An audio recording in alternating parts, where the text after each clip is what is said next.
On April 11th, 1990, 23-year-old Greg Schulte of Miami, Florida, was traveling a route he took almost every day when he saw a man come running out of a bank.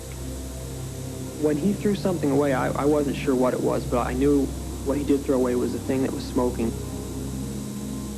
He pulled out of the parking lot, screeching his wheels, and I noticed 3 people come out of the bank looking frantic. So I got in traffic behind him and began to follow him and called 911. His call came into Complaint Officer Dolores Lockhart at 2:49 p.m. Yeah, I think a bank just got robbed on 8th Street and 122nd Avenue. This is northwest or southwest? Southwest. I just saw a guy come flying out of the bank, and there was just like all this red dye in the air, and then people came running out of the bank as well. I was almost 100% sure he'd robbed a bank, and I figured if I didn't do anything and just went about my business, I would feel guilty later seeing it on the news. The car's right next to me. His license plate is He wasn't driving fast, wasn't changing lanes rapidly, he was just going with the flow. What color is this car? It's white. It's a white car? Yeah, it's a Camaro. Okay, what direction did he go in? He's heading on the turnpike now. Turnpike, you know what direction? Northbound. Northbound on the turnpike? Yeah. Okay, if this is a robbery, can our units contact you?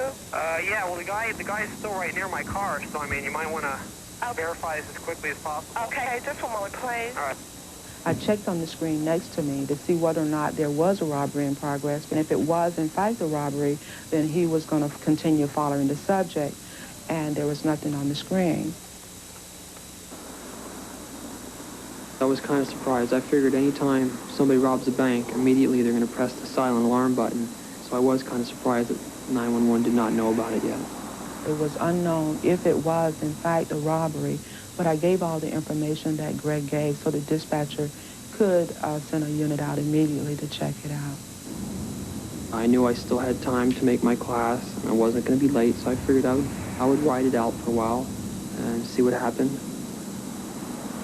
At one point, during the time I was following him, I thought maybe he knew I was following him, so I let him lapse behind me, so he was following me, so he wouldn't get suspicious. I thought he may have had a gun or been armed, and I wasn't, sure what he was going to do next. So of course my heart was racing. I was nervous. I kept my eye on him in my rearview mirror.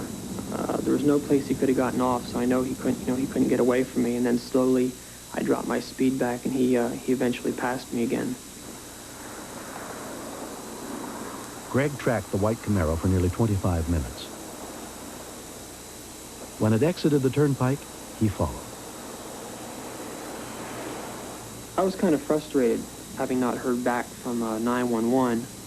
Maybe what I saw was not a bank robbery. Maybe it was just some kids playing around with smoke bombs or something. At 2:51 p.m., another call came in.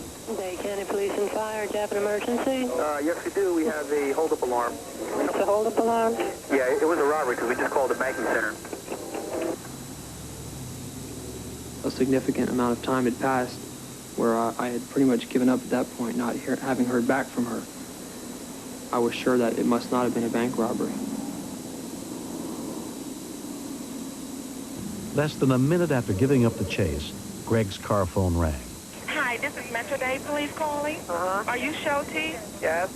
Okay, are you still aside him or are you away from him now? Why, was there a robbery or something? Yes, it was. I wish they could have gotten back to me sooner. I knew he did something wrong. Okay, I had to play back the tape in order to find your phone number. Or I would have gotten Man. with you a few minutes ago. But I figured if, I'd been following that one, I figured nothing must have happened. He made a right off of Alton onto 11th Street, and I followed him this far, and I figured, well, you didn't get back to me, so I figured I'm not going to waste my time anymore. He didn't do anything wrong. But he's probably around here somewhere. Damn. Metro Dade PD to Miami Beach PD. Miami Beach, okay. Miami Beach, we've had a bank robbery at Southwest 8th Street and 122 Avenue, and I've just received information that the complainant is following subject. They were last seen at Alton Road and 12 Street in your city. The vehicle is a white Chevrolet Camaro, possibly an 82. Inner city advising of a 29 bank robbery that occurred in their city. I was really upset because, at this point I had lost the guy. I circled around the block hoping that maybe by luck I would run into him again and be able to give the police the exact location of where he was.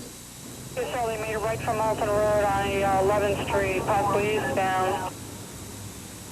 Officer Armando Torres was just leaving the Miami Beach police station, heading back out on patrol. Well, I'm normally on a bicycle patrol. That particular day, it was going to rain. So I came into the station to pick up a vehicle. And while I was doing that, the description of a bank robber came through the radio. QSLA truck to B Bravo, F Foxtrot 08B Bravo.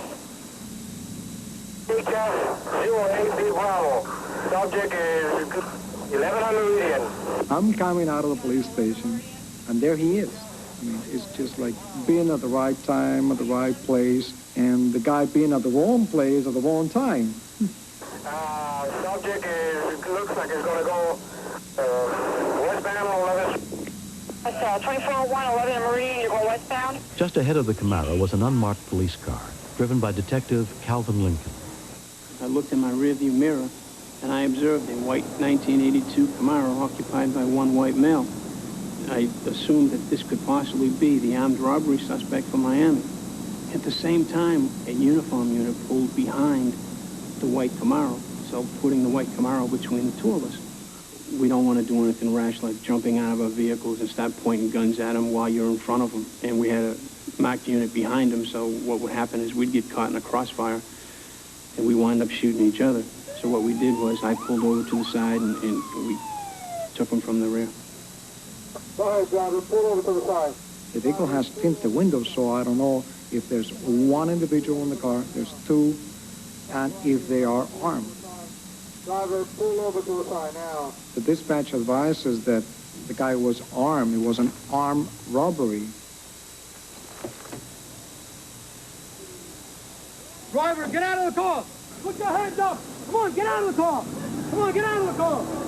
Put your hands up, come here, get out of the car! Come on, move it! Come on, put your hands up! Put your hands right there on top of the car! Move back! Move away from the door! Come on, stay right there! Don't look at him! You know that white Camaro in custody? Yes, we have him on 11th and Meridian. Right there now! Sure are you at this time, 1516. Look that up! Put your hands in the car! Look at the car! Spray your legs! Come on, guys! Spray your legs!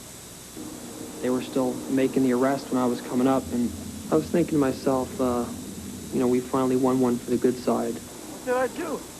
We observed on his body red dye, which is put into a bank bag by the banks to explode after an armed robbery. He had it on his hands and on his clothing. Kevin, you know who's got the witness? Oh, I'll look for him. What? I didn't do anything. After the 30-minute chase, where he finally wound up was a block from the police station. He was no genius. That's the guy. Come on, guys. Go. Put him in it. What happened? He robbed the bank and stuff. All the way here. Almost immediately, he started talking. He started saying, oh, I did it, and I don't know why I did it. And I kept telling him, please, just relax. Don't say anything else, you know, for your own benefit. Just, you have the right to remain silent. Please exercise that right. I followed him for like 30 minutes, but The other citizen with yeah, the car I'm the phone? one. I called 911. I think what the citizen did on his car phone was outstanding. We should have more people like that in the community who want to get involved, who have car phones. It make our job a lot easier. Good job, Greg. Thank you. We appreciate it. It is amazing to see a citizen that takes that much effort to help us. Thank you very much, Greg. I appreciate it. I had seen a guy rob a bank, and I simply couldn't turn my back on crime. Follow us down the station, take care of the paperwork, and give us a statement. Okay, thank you. Like the saying goes, evil flourishes when good men do nothing. The man in the white Camaro pleaded guilty to armed robbery and was sentenced to 33 months in a federal prison. Next. Oh, it's so bad.